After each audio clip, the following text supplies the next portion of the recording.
Just wait a moment. There's a stain here, so I'll clean it up. What? At the sudden, incomprehensible words, I turned around and something cold hit my face, and I fell to the ground. The moss green party dress I was wearing slowly started to stain. What's happening? Water and flowers. Looking up, my sister-in-law, wearing a stunning dress, was holding a decorated vase. Water was dripping from the mouth of the vase. A dirty sister-in-law, like you can become clean with this. My sister-in-law, seeming to enjoy herself deeply, had a mean and ugly smile on her face. My name is Kate, and I am 35 years old. While keeping the household, I also work in caregiving. My husband, who is the same age as me, was a high school classmate, and we hit it off after reuniting at a reunion. Starting as friends, after his proposal, we began dating and smoothly moved on to marriage. We don't have children, but we lead a fulfilling life. However, the relationship with my in-laws is not very good. For some reason, from the beginning of our marriage, I have been continuously antagonized by my younger sister-in-law, Susan. Don't touch anything with those hands that have been taking care of drooling elderly people. It's dirty. You do dirty jobs, and your income is less than half of mine. That's the price you pay for neglecting your studies. I have often been told such things since I got married. The caregiving job does indeed get dirty often, and the low pay does not match the hard labor. However, the job brings a sense of fulfillment, and there are many joys in the relationships with the service users and their families. There is something recent I remember. Before getting married, there was a very kind and friendly elderly woman with advancing dementia at a facility where I work. Everyone at the facility affectionately called her Mary, but she suddenly passed away from old age. Later, when her family came to pick up her belongings, they told me this. Before we asked this facility for help, honestly, the whole family was at their limit. My elderly grandmother had even forgotten about me, whom she once cherished and needed care. But since we started getting help here, the family has had more breathing room, and the feeling of cherishing our mother like before has returned. It is thanks to all of you that we could continue to love our grandmother to the end. I am grateful to you. Thank you. When the granddaughter and the rest of the family told me this, I also found myself crying. At that time, I was questioning whether caregiving was the right job for me, and I had even thought about quitting several times. However, that one comment validated all my efforts and motivated me to continue working. Thanks to such precious experiences, I now feel proud of my profession. Despite this, it was very unpleasant to be criticized by my sister-in-law Susan, who seemed to have no understanding of caregiving. Do you even realize how rude you are right now? She works hard every day for her family. Someone like you, who doesn't even have a family, has no right to mock her. Fortunately, every time Susan criticized me, my husband always stood by my side, but each time she would sulk and retort unhappily. Hey brother, trying hard is only good for children. Besides, thinking about having someone who has touched the excrement of other elderly people cook for me makes me feel sick. After all, caregiving is something that anyone will experience as their parents age. It's laughable that you call such a normal thing a profession and take pride in it. My husband and I were very puzzled by Susan's words and could only be amazed. Seeing that his parents did not say anything, my husband believed they truly thought, she is right because she performed better in school than us, who only graduated from high school. My husband raised the issue several times, but his parents seemed to not respond at all. Originally, Susan was the youngest child born into the family and was clever and beautiful from a young age, so she was much loved by everyone around her. When Susan graduated from a prestigious university and was hired by a multinational company, she became the most respected person in the family. Her parents were those who prioritized Susan first. Now, Susan's words are always prioritized, and the only one who can speak up to her is her older brother, my husband. However, the words of a brother who went to an ordinary university and works for a small to medium-sized company seemed to go in one ear and out the other for her. My in-laws' home was not a comfortable place for either my husband or me, but we decided to keep our visits to a few times a year and maintain a reasonable relationship. Regardless of the situation at my in-laws' place, the relationship between my husband and me is very good.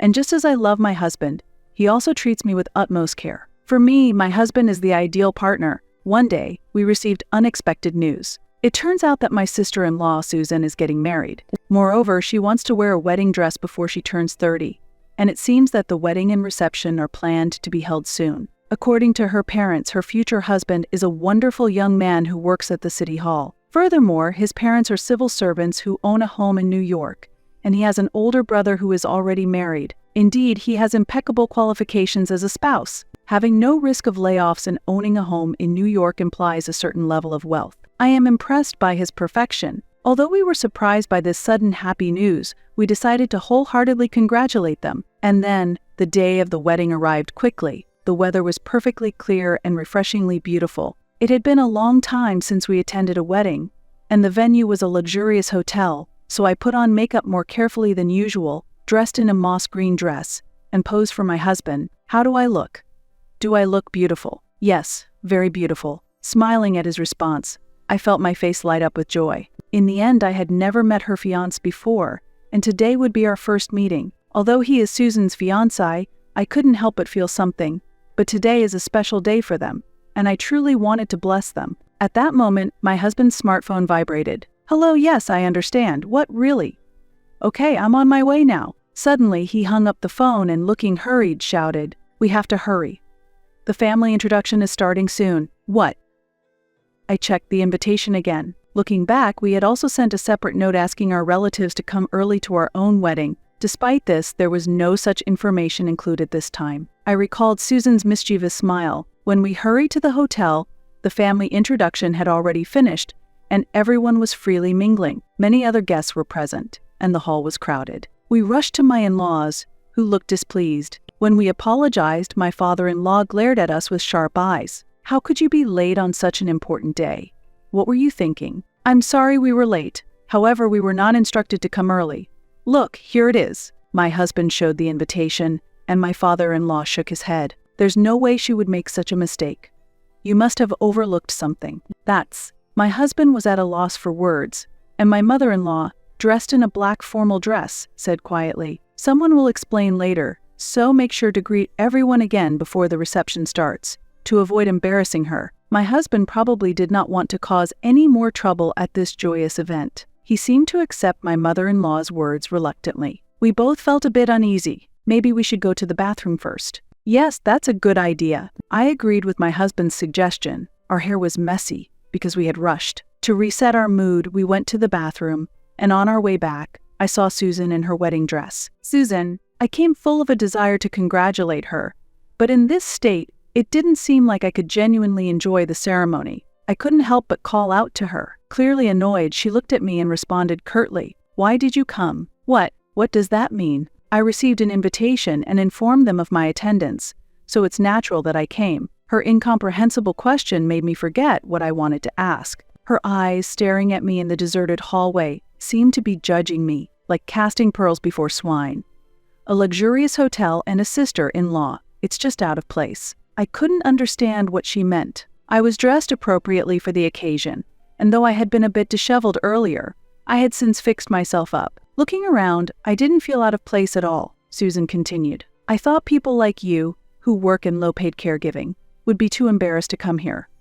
Or did you just show up because you rarely get to visit such places? Her words were irritating, but I couldn't cause a scene here, so I suppressed my anger out of consideration for my husband. I always wonder, why do you speak like that? I'm here because I was invited, and I genuinely want to convey my congratulations. Also, many of the guests are elderly. Such remarks are not appropriate. Are you trying to say something to me? Despite my calm response, Susan frowned in displeasure. You married an ordinary husband, have no children, and you're satisfied with a low-paying, dirty job, yet you dare to lecture me. That's a joke. She was the one actually mocking people. I felt my blood boil. Just as I was about to retort, my husband called me from behind. When I realized what was happening and came back to my senses, she sneered through her nose. Today is my special day. Please avoid any unnecessary trouble. Saying that, she left accompanied by the staff. My husband approached me with concern. Are you okay? What happened? It's always like this. Don't worry. It's not a big deal. Despite trying to stay calm, my voice trembled. My husband seemed to sense something and silently hugged me. Honestly, I have lost interest in Susan's wedding. However, if I make a scene now, it will inconvenience many people, excluding Susan. So I decided to restrain myself today. Swallowing all the words I wanted to say, I quietly attended the ceremony under my husband's protection. I couldn't muster any feelings of celebration. I just bowed my head and waited for the time to pass. Since I had paid a substantial gift of money, I decided to at least make the most of the meal. After the ceremony, as we were heading to the reception venue, a staff member suddenly stopped me. "The bride has requested to speak with you. She says she has something to tell her sister-in-law." Confused about what it could be, but knowing I must go if it was the bride's request, I told my husband and headed to the dressing room. In the dressing room, Susan, having just changed her outfit, was adjusting her accessories. "Can we have a moment alone, please?" "Yes, but the reception is about to start soon, so not for long." "I know. Just leave us alone quickly." Intimidated by Susan's raised voice, the staff hesitantly left the dressing room. What on earth does she intend? Grumbling, Susan reapplied her lipstick and looked at me sharply. "Do you understand why I called you here?" "No, I don't." "Do I really need to spell it out?" "This is why low education is such a problem." "What exactly do you want to tell me?" "Called there only to be insulted," I asked while suppressing my irritation. "If you don't understand, I'll make it clear I've explained things to everyone. And I want you to leave now." "What?" Startled by Susan's unexpected demand, I was at a loss for words. Susan continued to be upset. "You've already come, so I'll allow you to attend. But I never expected you to stay for the reception. That's really brazen. You really are clueless." Susan's mocking laughter was as grating as ever, but I also felt a desire to leave. A direct refusal would mean no later blame from my in-laws. It's a shame I won't enjoy the reception meal, but it's far better than spending it with a fake smile.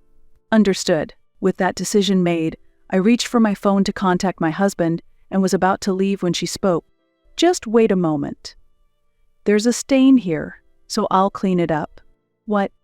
At the sudden baffling words, I turned around and something cold hit my face and I fell to the ground. The moss green party dress I was wearing slowly started to stain. "What's happening?" "Water and flowers." Looking up, Susan, in a stunning dress, was holding a decorated vase. Water was dripping from the vase and Susan had a malicious smile. "A dirty sister-in-law like you can become clean with this. The flowers are just for charm. Just adding a little beauty to your plain face. No thanks needed." Susan seemed genuinely pleased as she said this and reached for the intercom. "Oh, sorry. My sister-in-law tripped and knocked over the vase. I have to attend the reception. Can you take care of the cleanup?" Susan then immediately threw the vase at me. The vase rolled on the floor and stopped at my feet. Unlike the previous sarcasm and insults, this direct action was a first, and I was stunned. "I feel much better now. I'll say it again. Don't come to the reception. Go back alone. It would be a nuisance to see you there." Now I finally understood. Usually because my husband and in-laws are around, she couldn't take such actions. In this state, it would be foolish to go to the reception, and I might not even be able to get on the train for my return. Seeing me despondent, Susan smirked triumphantly. As I gritted my teeth, I heard someone running towards the door. Suddenly, the door opened, and the situation changed dramatically. "What are you doing to her?" The man standing in front of me wasn't staff but appeared to be the out-of-breath groom, holding a vivid red bouquet of roses. Nothing. She fell over by herself and got doused with the vase water." Susan answered calmly, then glanced at the bouquet, unable to hide her delight, and exclaimed, "Wow, bright red roses. Beautiful. Is this a surprise?" "Yes, it's I'm so happy. I told you I was wearing a red dress. Let's go to the reception." "She's fine.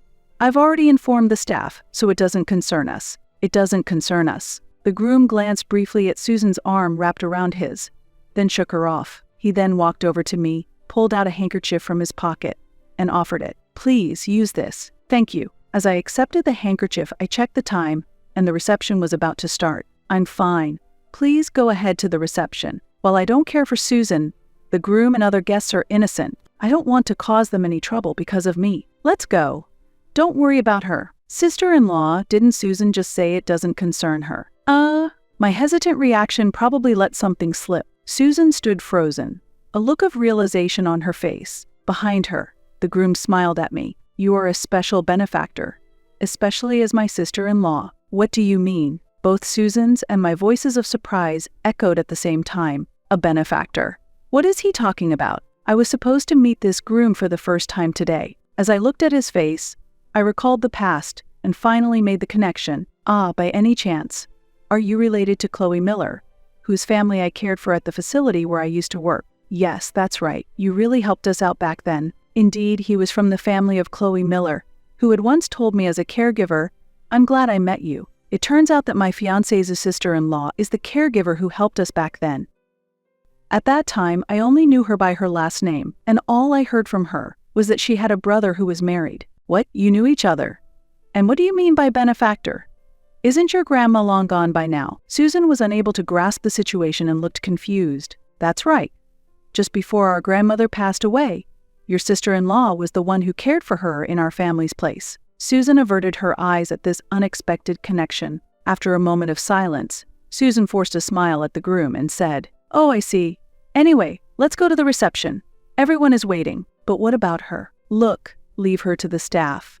You know, she really is so careless. She came to celebrate but ended up tripping and getting all wet." I was simply astonished at how boldly Susan could lie. As I wiped my body with a towel handed to me by the staff, he looked at Susan with disbelief and said, "I didn't realize you were that kind of person." "What?" Leaving a puzzled Susan behind, the groom picked up an object that looked like a hardcover book sitting on the windowsill. It looked like a bookcase, but when opened, a hidden camera appeared. "What is that? Were you secretly filming?" I apologize for having the camera on.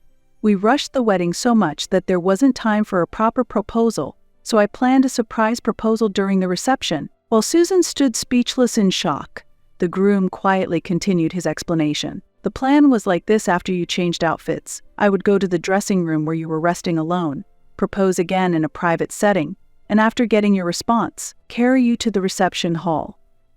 The whole scene was to be filmed and shown live at the venue as a surprise." Shown live. Susan's complexion turned visibly pale. I had to cancel the live feed to the venue due to an unexpected visitor, but I saw everything. "I saw all your actions." The groom briefly glanced at me, then added sarcastically, "I never imagined such a surprise would occur." Susan couldn't stop shaking. Her face was a mix of anger and panic. "You made various excuses to prevent me from meeting your brother and sister-in-law. But today the true reason became clear. To you, academic credentials and appearances are everything, but you said the same thing. That's smart. Beautiful people should be valued. You're misunderstanding something. What I said was that anyone who works hard in their studies' appearance, or whatever it may be, deserves recognition. That doesn't mean they should look down on others." As the groom coldly responded, Susan was at a loss for words. Ignoring the bouquet of roses on the floor, the groom spoke to Susan in a calm voice. "I can't cancel the reception, but we'll discuss what happens next later." As the groom left, Susan collapsed to her knees in shock. Then, she turned a fierce gaze on me. "This is the worst. You've ruined the wedding because of your low education and plain looks. I'm going to sue you." Seeing Susan reveal her true nature and start screaming, I was surprisingly calm in my response. "Even if you say you'll sue, I think the outcome would be unfavorable for you. But if you're okay with that, why not try?" "What are you talking about? It's the truth. You were the one who threw the water and lied, and all of it is recorded on video. You ruined the ceremony with your own actions." Susan didn't expect me to fight back so strongly and was left speechless, her anger clearly visible on her face. "Shut up, I hate you. Just disappear." Susan's voice was filled with rage, and her fury controlled her. She hastily picked up the bouquet that had fallen to the floor and threw it at me with all her might. As I closed the door, the sound of the bouquet scattering on the floor echoed, along with her angry screams throughout the venue. Soon after, my husband and in-laws hurried over in response to the staff's call. Seeing me drenched, my husband immediately rushed over and checked on me with concern. Meanwhile, my parents-in-law merely glanced at me, unable to hide their anxiety and confusion at their daughter's tantrum. When the groom played the video he had prepared, in response to the demand to know what had happened, my parents-in-law were speechless, and my husband could hardly contain his anger. Her actions were clearly excessive. If I had known this would happen, I should have kept her at a distance from the start. "I'm really sorry you had to go through this." "It's okay, I managed to speak up for myself too." That helped me feel a bit better. I tried to calm my husband. While his parents were still wondering what to do next, I quietly spoke to them. "I don't have a change of clothes, and staying here won't let her calm down. I'll be leaving now." At this, they showed a momentary relief and said, "All right, leave this matter to us. It would help if you could go back as soon as possible. Today's main character is our daughter. You'll forgive her, won't you?" They replied. I sighed slightly at their words, understanding their parental heart, yet prepared to leave. At that moment, my husband gently embraced my shoulders and firmly addressed his family. He declared boldly in front of them, "I cannot allow my wife to continue being treated this way. I'm truly sorry, but we will need to keep some distance moving forward. I hope everyone here has a long and happy life." This sudden declaration left his parents shocked and utterly speechless. Afterward, we quietly left the venue while holding each other's hands. The planned reception did start, but was delayed by several minutes and eventually had to be canceled due to severe, unsettling and frantic behavior. At the scene, the groom announced their divorce, and Susan found herself single again just a month after getting married. I heard that she blamed the entire series of failures on me, but all of it was the result of her own actions, and I felt no sympathy for her situation. It seemed that the consequences of her past behaviors had finally come back to haunt her. After cutting ties with my in-laws, one day, I asked my husband if he felt lonely being away from his biological family, to which he immediately responded with a bright smile. "What are you talking about? I have you, and we're going to have more family members soon." As he said this, he lovingly stroked my belly. "We're going to build a warm home for this child." His gaze was tenderly fixed on me and the new life growing inside me, his expression as warm as a gentle patch of sunlight. I wholeheartedly wish for a happy future together with him.